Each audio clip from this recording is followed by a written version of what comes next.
Good morning and welcome to a lecture on the immunological diseases. And your immune system is an amazing thing, but when it goes wrong, that's what we're going to talk about today. Lots of things can go very wrong.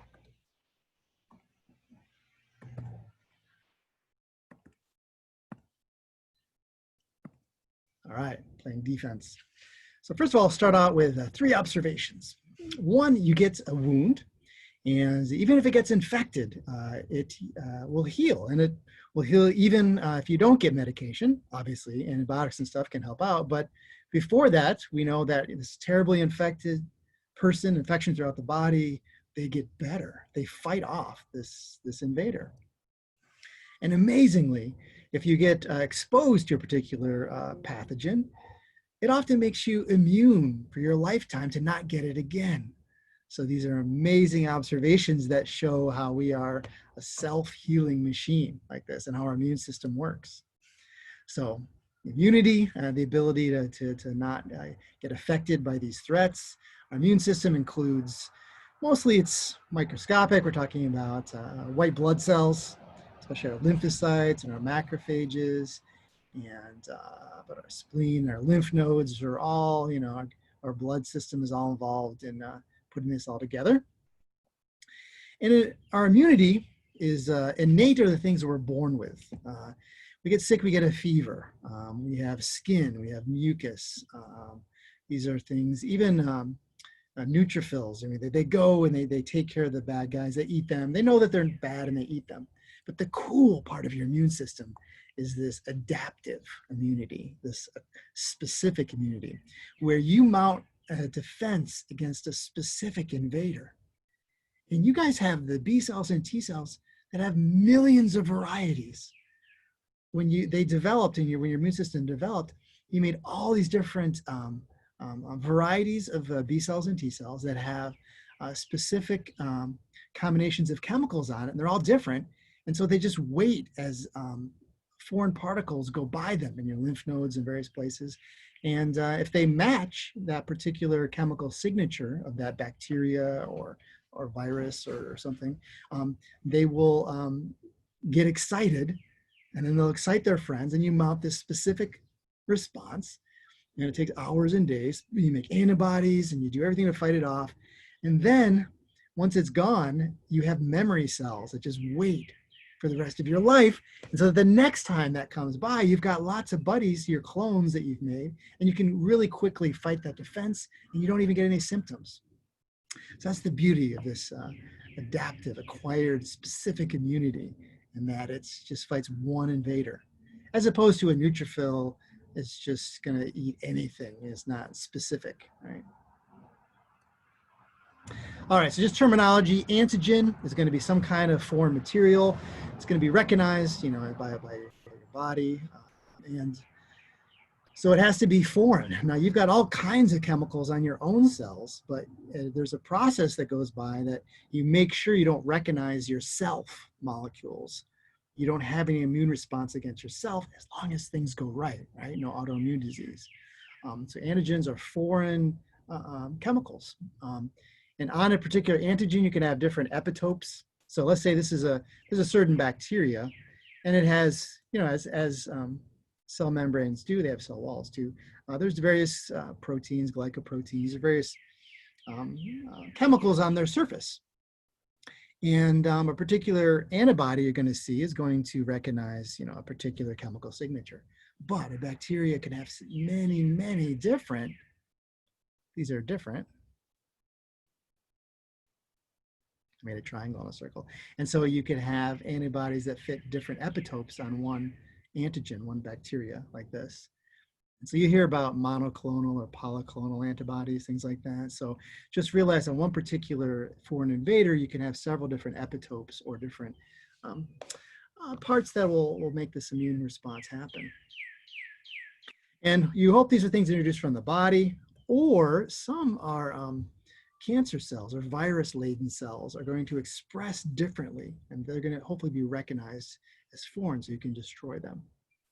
And if your body recognizes, native chemicals, then you're in trouble because you're starting to attack yourself, like in multiple sclerosis. Antigens turns out they can be haptens, which means they actually like a half. By themselves, they don't elicit a reaction, but they'll combine with another. And so it's just know that term hapten. So what do these antibodies do? I mean, hopefully you guys don't need to review that it's made up. It's your typical antibody there. It's the variable region up here is the interesting part. That's going to react to the chemicals on the surface of this bad guy you want to neutralize. And what do they do? Well, they can stick to them. And just the fact that they're sticking to this, well, if it's a viral particle or bacteria, it sticks to them, it's not going to allow that, if it's a virus, to reach the cell so it can infect it. So you've neutralized it. And often you can agglutinate or clump them up like this if a whole bunch come together. And then that can be filtered out. Often just putting a bunch of antibodies on it makes you stand out like a sore thumb, more likely to be phagocytized. And if the antigen is just like a poison, a toxin, you can come and just surround it, and it keeps it from damaging the tissue, and then your body can filter it out. So these are some of the things that antibodies, also called immunoglobulins or gamma globulins. These are the same thing. They're proteins produced by these B cells. Again, hopefully this review is, otherwise I'm blowing your mind. B cells they're called plasma cells when they're making antibodies, and they make millions and millions of them. They float around in your fluids, and they're going to attach onto specific guys you want to get rid of. So when you look at lymphocytes in a microscope, you can't tell a difference. It's a B cell or a T cell. If you guys remember, B cells make antibodies, and T cells are more cell-to-cell combat, cytotoxic. They reach out and kill. And helper T cells are kind of in the middle. And they're called T cells because they mature in the thymus, this gland that's big when you're a kid right here. And then B cells, sounds like they mature in the bone marrow. They weren't named because of that, but we can go with that. So just overall, to remember this, you've got some kind of antigen, something that's foreign in your body, and you need to get excited, or it needs to bind with both B cells and T cells. These are helper T cells right in the middle. And that gets them excited, but they don't go nuts yet until a helper T cell, see it's right in the middle there, is going to give off chemicals, these cytokines and chemicals that really get them excited, like, hey, dude, you recognize that bad guy? I recognize the same bad guy. Let's mount an attack. So it's kind of like this safety feature where not just one person can go off road. You need to, everyone's got to kind of agree, yeah, this is bad, it's new, we need to get rid of it. And so the helper T cell, we get both B cells and T cells excited, causing them to divide like crazy, this clonal division. They make tons of their clones. And on the B cell side, you're going to make plasma cells that are just antibody machines, making these antibodies that are specific to that bad guy. And then on the T cell side, you make cytotoxic T cells that go out and recognize these things and kill them. And along with that, you have memories, memory being T cells. And those guys will just, once this fight is over, the infection's over, they will just reside and be able to mount a defense in the future. We call this the humoral response when you use antibodies. Humor are your body fluids. And cell-mediated is the cytotoxic cell-to-cell combat. All right, big review what's going on there. And you remember cytotoxic T cells, they often come up to the invader. In this case, it could be a cancerous cell or it could be a virally infected cell.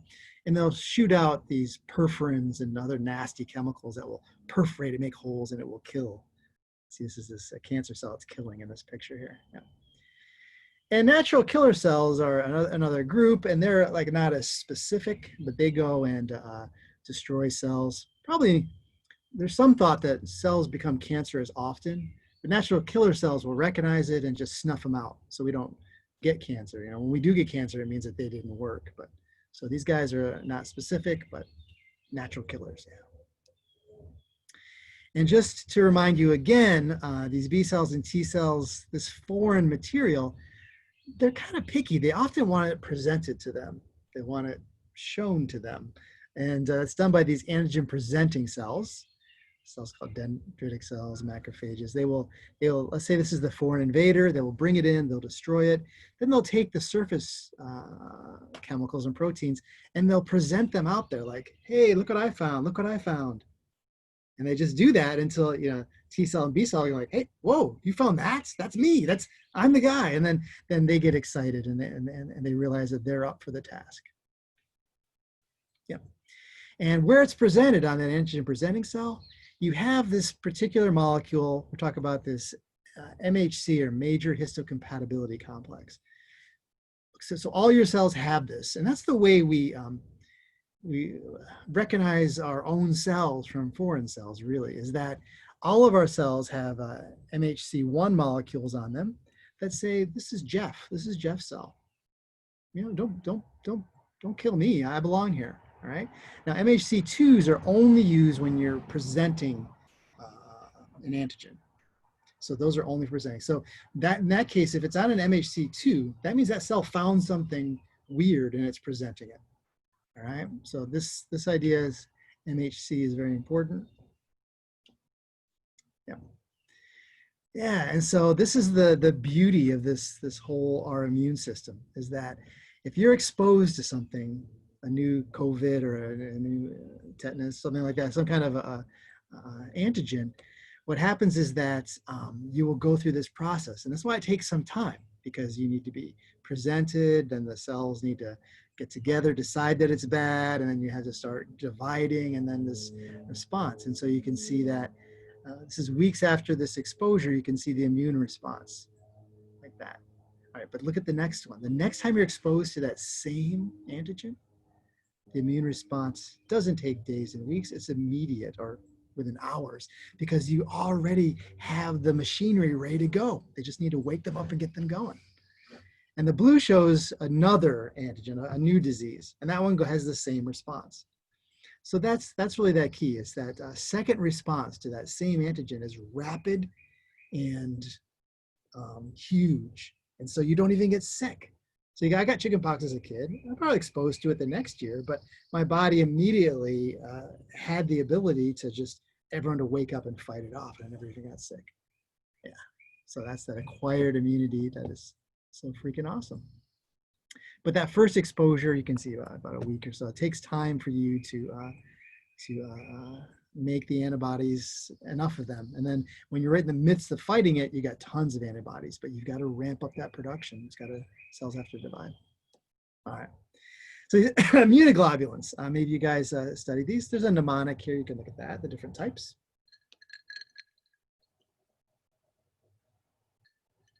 Those basic types of antibodies. And we'll just quickly review four most common ones, I think. So IgG is the most common, looks like that, your typical antibody. And then you can see M is a pentameter. It's made of like 5 of them, like usually. Yeah. So there's various kinds. So you'll hear these, and you just, we'll kind of just go through them real quickly here. So IgG is immunoglobulin G is the most common. So you can see it's small, it's found everywhere, and it's small enough it's able to cross between the placenta from mom to the fetus, and so it's important there. Yeah, and it will glom on and neutralize things really well. And you'll hear about complements, and again, I don't have time to go into it, but complements are proteins and stuff that these guys can bring into the fight. A complement is going to help ramp up the response, the inflammation response, and the chemicals will destroy the bad guys. So it's like bringing in some toxic chemicals to help fight the fight as this complement, sort of.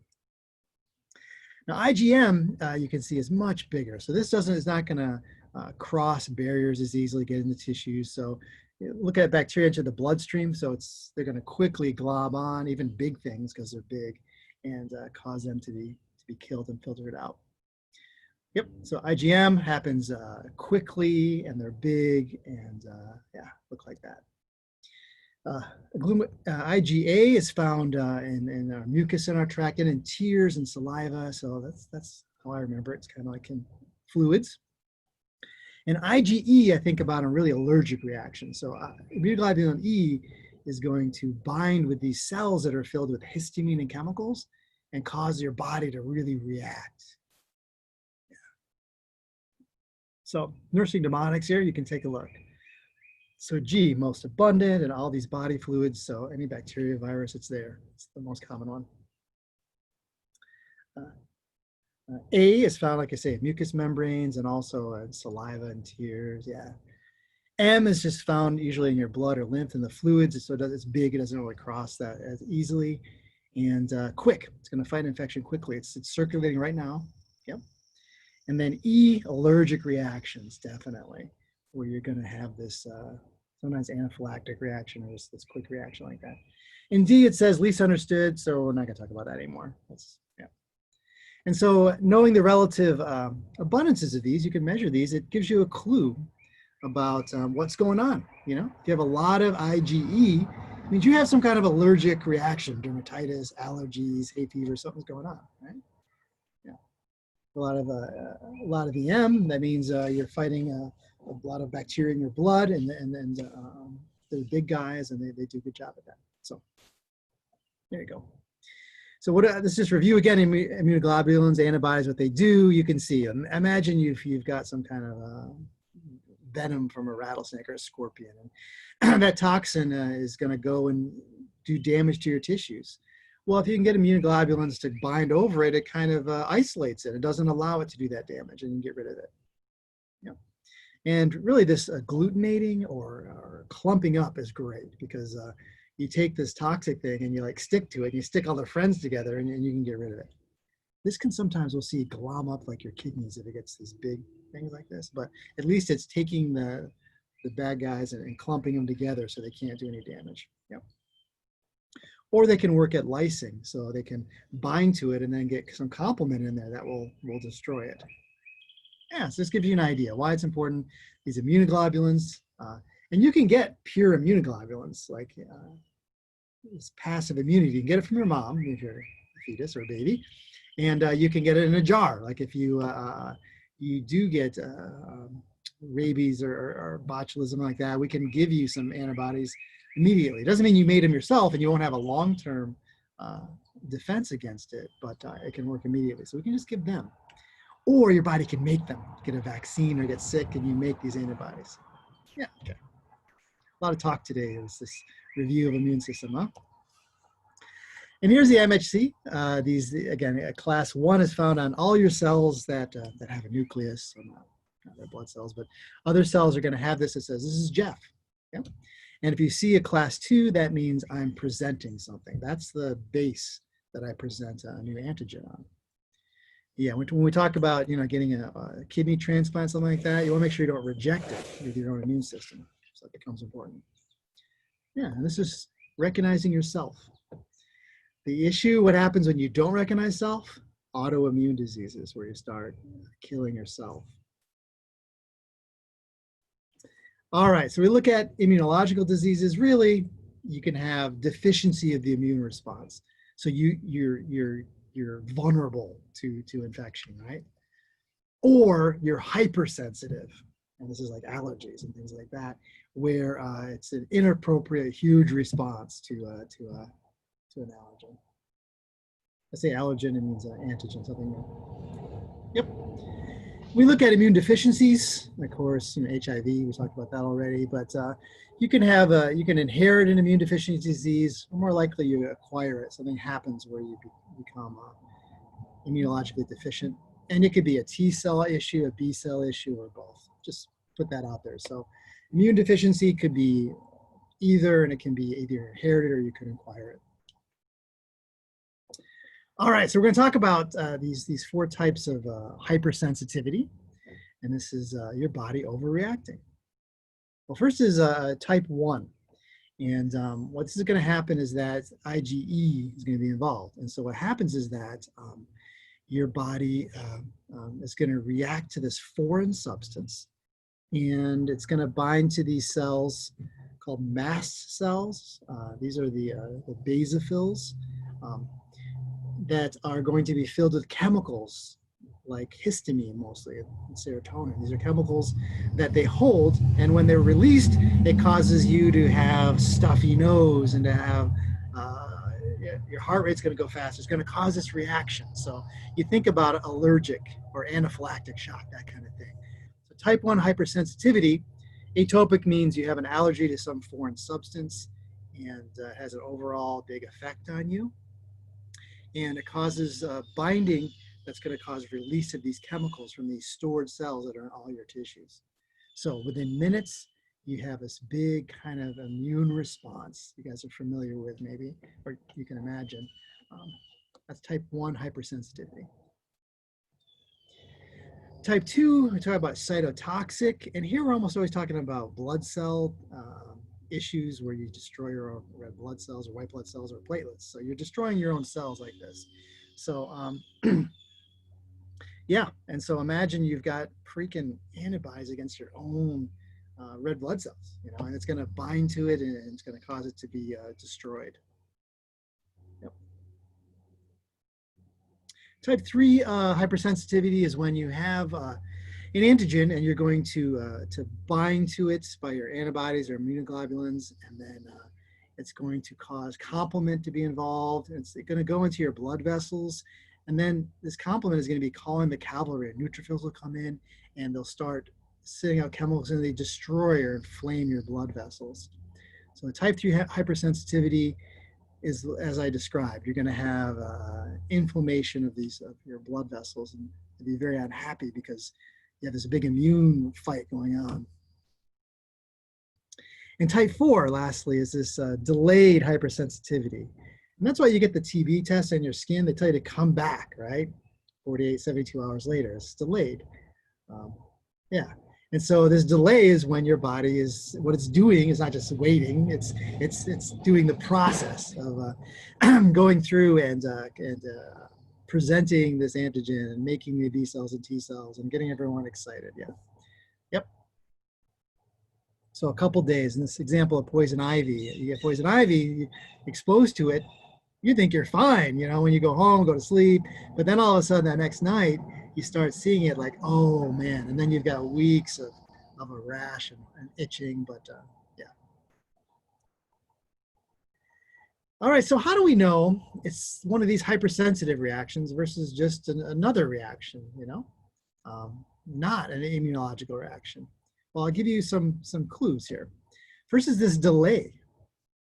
Very weird. And you could have an immediate reaction, anaphylactic, eating peanuts if you're allergic, things like that, you know, how quickly that can come on. But I talked about things come back days later, right? So when you see this time lag, it means, oh, you're making an immune response. So that's a good clue. And then you see it's an immunological response because people vary quite a bit in who's susceptible. So in poison ivy, there's a quarter of people out there that don't even have a reaction. There's a quarter of people that have a huge reaction. There's people in the middle. So if it's a burn, let's say it's a burn, everyone's going to kind of react the same, right? Your skin's going to burn in a predictable manner. This is kind of unpredictable. So it's an allergic kind of thing, an immunological thing, if there's a big variation in people and how they react. And lastly, like with a burn, there's usually a really constant relationship. Amount of temperature, amount of damage, you know, or exactly. But sometimes with this, it's not a good, really predictable, the dose and how you react. So you have a tiny bit of peanut dust and you have this huge reaction, right? So these three things are real clues that there's something immunological going on that's not a typical trauma. Yep. All right, so the main issues that come to light, one is, of course, this type 1 hypersensitivity reactions, allergies, you know, and not necessarily you're going to seek medical help for most allergies, but you know, asthma, immediate anaphylactic reactions. Eat some shellfish or something, you have this reaction. So this is a serious, that's a life-threatening kind of problem, and allergies are very frequent thing, right? Transfusion reactions are a thing. If you can be life-threatening as well if you get the wrong blood type. And then remember that type 3 going in the blood vessel kind of thing. Glomerulonephritis. we talked about with the kidneys, and that's where you get an immune reaction, ends up in the glomerulus, and it ends up kind of hurting that basement membranes and the podocytes, things like that. So definitely, and drugs can bind to red blood cells, and then they can be destroyed. Yeah. And then, of course, this delayed hypersensitivity, that type 4 we talked about with poison ivy and such. Here we have a corneal graft that was given to someone, and then the body is rejecting it. And so this can take weeks, etc. And your body mounts this reaction. All right, immune deficiencies. Inherited is rare. You're born without this immune system, but acquired are more common, although not terribly common. But of course, HIV/AIDS is the classic loss of the immune system because specifically this type of T cell is destroyed by the virus. All right, so what about how are we gonna do kind of tests here? Well, you can look at the blood and you can see how many immunoglobulins you have. You know, what's the deal? Are you making some or you're not? And then which ones are a lot of E's, do you have a lot of G's, a lot of A's? So you can do this. Electrophoresis is a way it separates them out. And then a couple, this nephrology uses light, and ELISA is a common way that we can, these are just tests. I don't need to get into that we can use to see what your immunoglobulins are. So how's your body reacting to this? And then of course these skin tests. Yeah. So you can purposely put antigens in there and see how your body reacts. And then if you want to see, for instance, if your blood cells, you have like autoimmune hemolytic anemia, that means your body is attacking your blood cells and causing you to be anemic, right? Okay. So do you have antibodies that are attacking your blood cells? They can also attack platelets, right? There's white blood cells. So is there an autoimmune disease? Well, there's a Coombs test, and I have a quick illustration next time just to show you so you're familiar with that. You can have this Coombs reagent that you can put in with blood, and you can see, is there a reaction going on? And so you get a patient, you take their blood, just their blood, you wash away all their antibodies and serum, and then you put them in a test tube with this reagent that's going to bind to these antibodies, and then you see what happens. And if it gloops out, it's a positive reaction. And if it doesn't, it's a negative reaction. And what it's showing you is that if you've got these antibodies on here, the reagent will cause them to stick together and clump out. So that's a positive Coombs test. You can also do it this way, where you just take the plasma of the patient, just take the serum that has the antibodies in it, and then you put in a test red blood cells, and then and then you see. So there's a direct, indirect, and again, I'm going to test you on that. Just know the Coombs test is what you would use to find out if you have antibodies against your blood cells. All right. Got a little sun coming in, guys. I'm just probably a small little picture up there. You probably don't mind.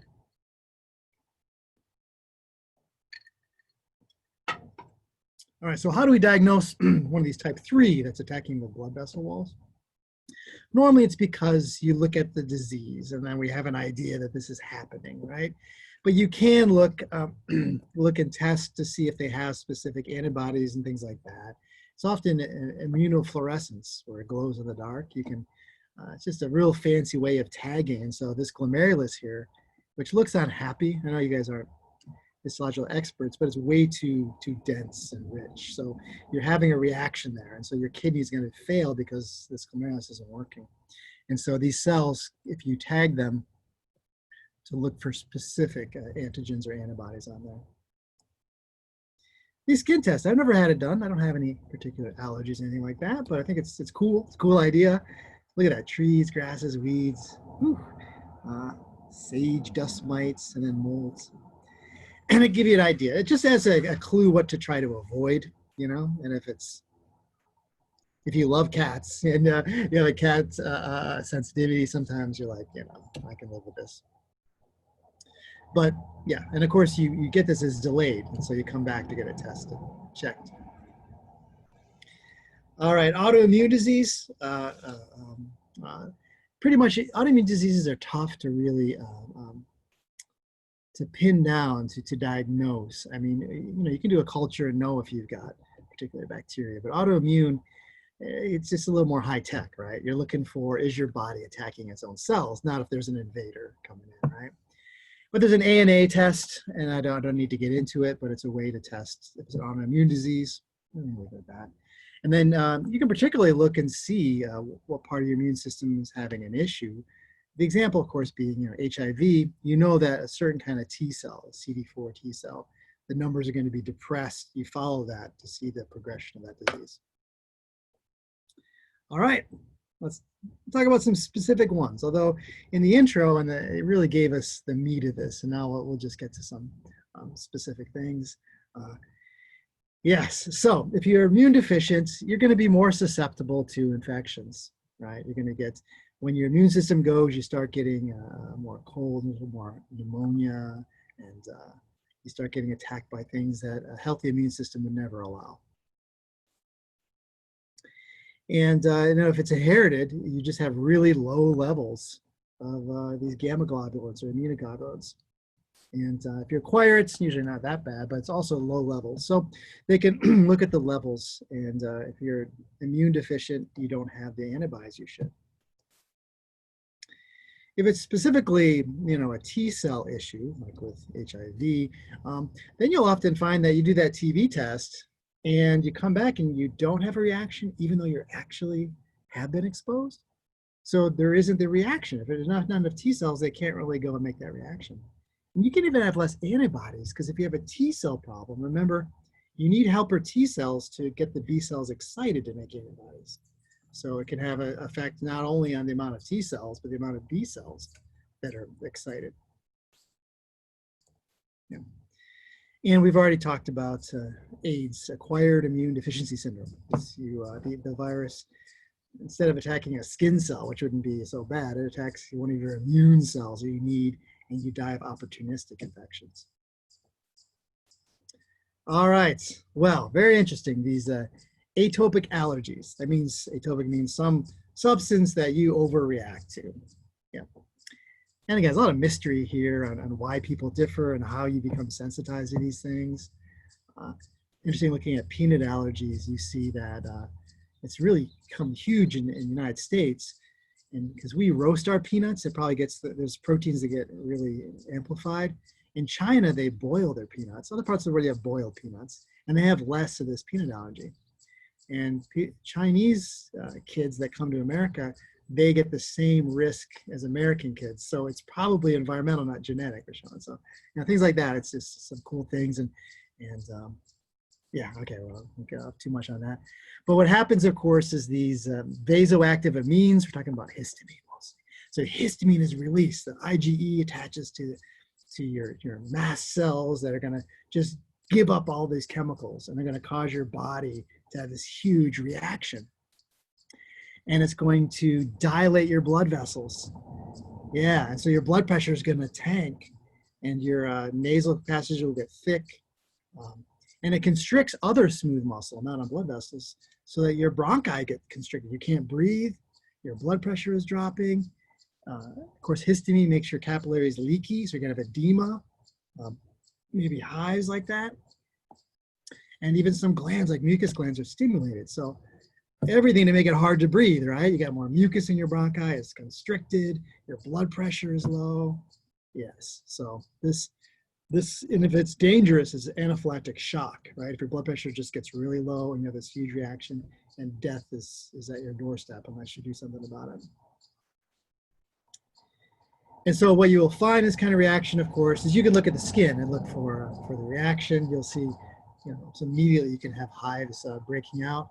You'll see eosinophils and IgE. That comes out in this kind of reaction, right? So you'll have high levels of that. Like you'd need it. You can tell if a person is having this kind of allergic reaction. Yeah. All right, and in asthma, of course, we've talked about it. In asthma, it can be triggered by allergens, right? It can also be exercise and cold-induced.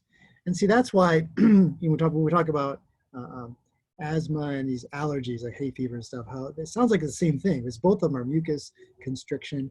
But you can have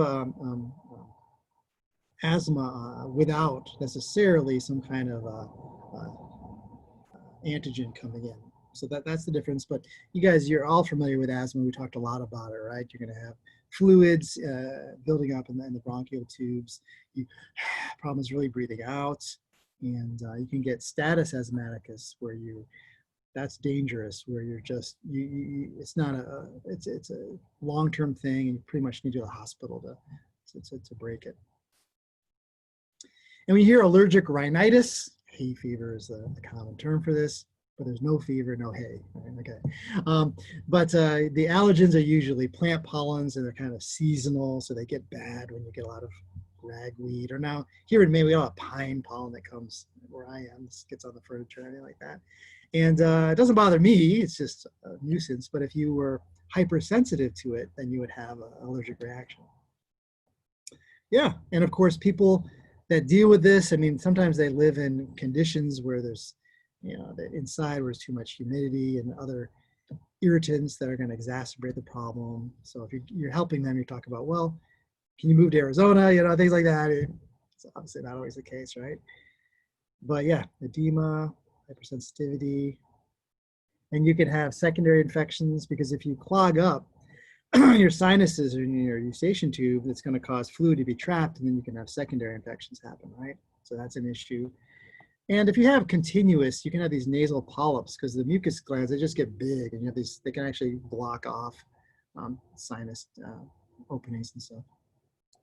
Yeah. All right. Hives, or urticaria, hives, I call those. And this is going to be a type 1 hypersensitive reaction, and you're going to see these raised patches like this because of edema, because the fluid is coming out, right? And it's going to be certainly be itching, and I get them to mosquito bites. So your mosquito bite, when it bites, because you're talking about malaria, it's not just sucking out blood, it puts a little bit of its saliva in. And that has chemicals in it that my body or your body doesn't like, and it makes kind of this wheel around it, this edema around it, kind of raised. When I was a kid at camp, I used to wake up sometimes with an eye swollen shut. And it's because I got bit at night on the eyelid, and so it caused that kind of reaction. Yeah. So hives can be anaphylactic reaction to skin allergens, definitely. So it can be directly because of touching, or it can be you took in an allergen and it's a systemic, and your hives show up because you ate shellfish or something like that. And a real bad version of it is angioedema, which means edema of the blood vessels, and that involves the dermis too. And so it's a thicker kind of hives. And so maybe you've seen people with these, huge lips, or their whole face or their eye completely swollen shut. So angioedema is a type of urticaria or hives it's more severe, often on the lips or the tongue that's swollen. All right, well, systemic anaphylaxis is a way to die within 15 minutes. Let's see. Yeah. So it can be, this is a severe reaction that happens very rapidly. And when you have this kind of a anaphylaxis, maybe you are very allergic to shellfish or peanuts or strawberries, and you'll feel itching on your scalp and breathing and anxiety, and then you'll go into anaphylactic shock, where your blood pressure going to drop so low that what you need is an EpiPen, right? Epinephrine, and epinephrine will reverse those effects. It will constrict the blood vessels that have dilated. Yeah? So obviously, anaphylaxis is your major killer. Bee stings, things like that. Some people are very sensitive to that venom in bees or wasps. So this is something, if you you have such a sensitivity, you should carry EpiPen because it can be a lifesaver. All right, gastrointestinal type allergies. And surprised there aren't more of these. If you think about all the chemicals that we put, everything that we eat or ingest, so many varied chemicals, and yet it goes through our guts, and our gut has all kinds of immune cells on it, and we don't overreact most of the time. But people do have definitely have food allergies. These are the big 8. These are the big 8 causes. So you can see peanuts and nuts are up there. Shellfish is a huge one. People, shrimp, kind of sad in lobster world. Well, some of you don't like lobster, right? I don't trust you.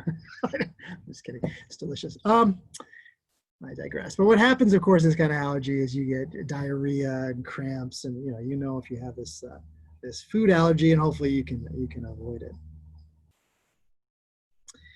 All right, and so this cytotoxic we talked about earlier, we talked about already. This is when antibodies can form against your blood cells, and so you get what's thrombocytopenia. It's when let's say antibodies will attack your platelets.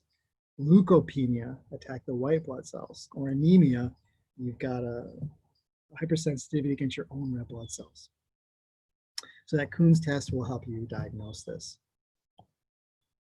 And I've already talked about this erythroblastosis fetalis is when, if you happen to be the Rh factor is another factor on blood cells, 85% of people are Rh positive, but that fraction that are not, so if you're a woman and you're Rh negative, you won't make antibodies, anti-Rh antibodies, unless somehow you were exposed to the Rh factor. And that happens, then you're sensitized to it. But normally you're naive to it. You've never had it, you don't have any antibodies. And if you have a kid with a spouse that has that's Rh positive, which is normally the case, your kid may be Rh positive. And so you're carrying in your womb a kid with blood that has Rh positive and you're Rh negative. And normally the placenta doesn't there's no mixing there, but during birth, the blood will mix, and then the mother will make antibodies against the Rh factor. And that's still cool. You made a reaction, you got antibodies, and mother never have another kid, never have another problem.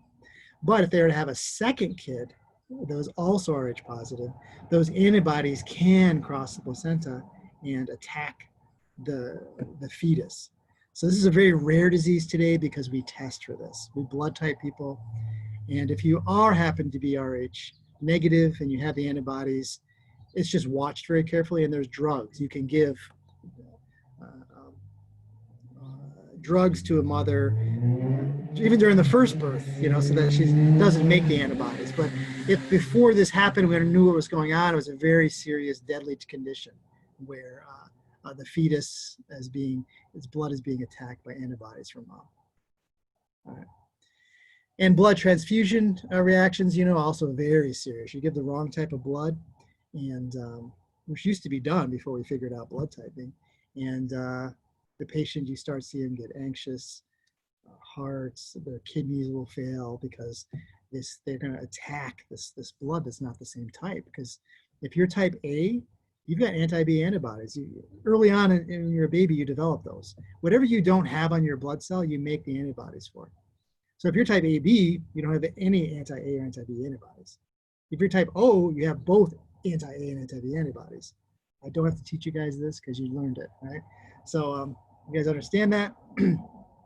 And if you don't cross-match the blood and get incorrect, that's why they ask you, what's your birthday, and they ask you maybe again, because the worst thing that can happen is you make a mistake, and you give the wrong blood type, and you have this horrible reaction. They can go in. I mean, if you're in the hospital, they can do some interventions, but you don't want to get the blood type wrong, and so you make sure you have the right patient. And if it is wrong, of course, your blood's gonna clump up. The antibodies will go over it. It'll clog up your kidneys, and you're gonna be in bad shape. All right. So autoimmune, hemolytic anemia, and thrombocytopenia. So again, this is your own body making antibodies against your own platelets, your own blood cells. Not good at all, is it?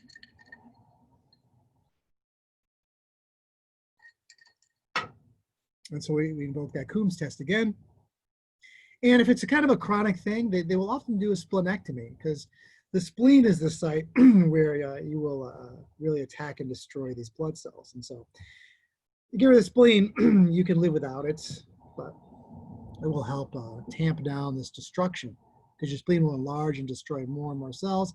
If you got this hemolytic anemia, get rid of the spleen, you get rid of a big source of the destruction where they're destroyed. Yep. Yeah, but some drugs can attach to blood cells, hapten the drug by themselves, but then they make a response. Glomerulonephritis, again, I've talked about kidney, but just real quickly, it's usually what you have is a strep infection. Let's say you get strep, you get sick, you get better, and a couple of weeks later, you have kidney issues. serious kidney destruction.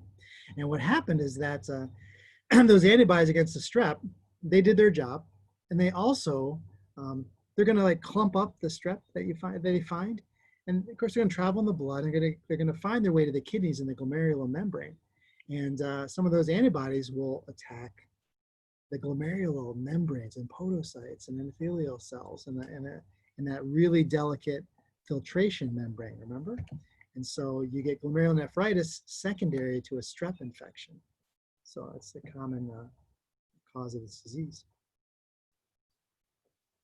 Something called polyarteritis nodosa. When in your arteries you have this that type 3 reaction. You have this. It's going to cause the vessels to be clogged up completely as the cell walls get endothelial walls of the blood vessel are going to get bigger like this, and of course, it's going to cause arteries to close off. It's going to be a serious problem. All right. Now this delayed or these hypersensitivity reactions that we talked about, right? What's going to happen, of course, this is poison ivy, is you're going to have lymphocytes and macrophages are going to go in, and they're fighting the bad guys. In this case, it's the oil from this plant, but it's a foreign substance. They're going to fight it, and they give off the chemicals, the macrophages and the neutrophils, that are going to also cause collateral damage of your tissue, and so it's going to fight the tissue. We talk about this in the alveoli, the lungs. You end up having infiltrates in there because you're fighting off the bad guys, but it's also destroying the walls of the alveoli. And all this is accumulating all that fluid and debris, right? So that's what's happening, this kind of reaction. And it's delayed because your body needs to ramp up, and then the attack really builds up. So poison ivy, again, you can see no problem as soon as you get it, you touch it, but it's later on, you have this horrible rash. And the TB test too is delayed. That's why you have to come back. Contact dermatitis, indeed, this is from a henna tattoo, and a whole bunch of things. Just depends what you're sensitive to on your skin surface. You may get a new watch, and then you get dermatitis because the metal reacted with your skin, things like that. And so you want to remove that, whatever causes it, right? And then steroid creams will help reduce the inflammation. If it's really a bad reaction, you can take systemic steroids, prednisone, something like that. Yeah, it can simply turn your skin red, or it can be raised and pussy and vesicular. So anywhere from just redness to really bad reaction can happen with contact dermatitis. But it's delayed. Like, you may have removed the patch, and then later you're like, oh, you put some sticker on you wear for the fair, and then no problem, but then a day later you see you have contact dermatitis, so there's that delay. All right, we're winding down here. Of course, the big issue with donating organs is that your body's immune system is going to reject it because it doesn't have that MHC1 that says Jeff. It's got Mary on it, and my body doesn't know that, and it wants to attack it. So definitely. So what you want to do, they look at not only blood type, but they look at all these different markers that show how compatible are you. Ideally, you want an identical twin or grow a clone that you can harvest the organs. Kidding. But the closer you're related, the better the chance not to reject it because your DNA is more similar, thus your proteins are more similar, thus your MHCs are more similar. All right, but autoimmune diseases, you can see 100 different types. So we've talked about them in all these different segments, right? Remember rheumatoid arthritis, we did joints, multiple sclerosis, or Guillain-Barré syndrome, attacks your myelin. Yeah, take a look. Yeah, we'll end up with lupus, yep. Sure, yeah. Oh, the thyroid, Hashimoto's thyroidosis, yep. Yeah, myasthenia gravis, remember that? Where we make antibodies that attack the acetylcholine receptors, yeah. Cool.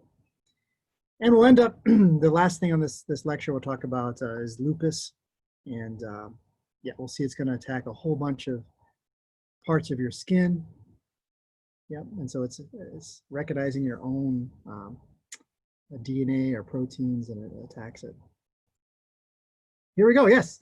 We're going to finish last two slides looking at systemic lupus erythematosus, the big name for it. And so this is a disease, autoimmune disease, that causes your body to attack your skin. Really has some serious issues with it. It begins with this butterfly-like rash on the face. It's really characteristic of that. Yep. Joints are involved, muscles, kidneys. You can have thrombocytopenia, all these things. It's mostly attacks, young women or middle-aged women. And we've known about it since Middle Ages, this idea. It's called lupus, which means wolf, because the scarring looks like you're maybe bit by a wolf kind of thing. That's where it came from. So lupus, Seal, the famous singer, has lupus, but yeah, we're not exactly sure what causes these autoimmune disease like this, but it can affect many different organs, and so it's a systemic kind of autoimmune disease. All right, got some bright sun here, but yeah, hopefully it's useful. This is a complex issue. The immune system is complex. When you look at all the things, and I've just, of course, summarized some things. We didn't go into much into complement and all the specifics of CD4 and CD8 receptors on T cells and B cells, but overall you get an overall picture. We talk about these hypersensitivities that are so common in allergies and contact dermatitis, and the danger of anaphylactic shock being that you have this systemic reaction. All right, well, I hope you enjoyed, hope you learned some things.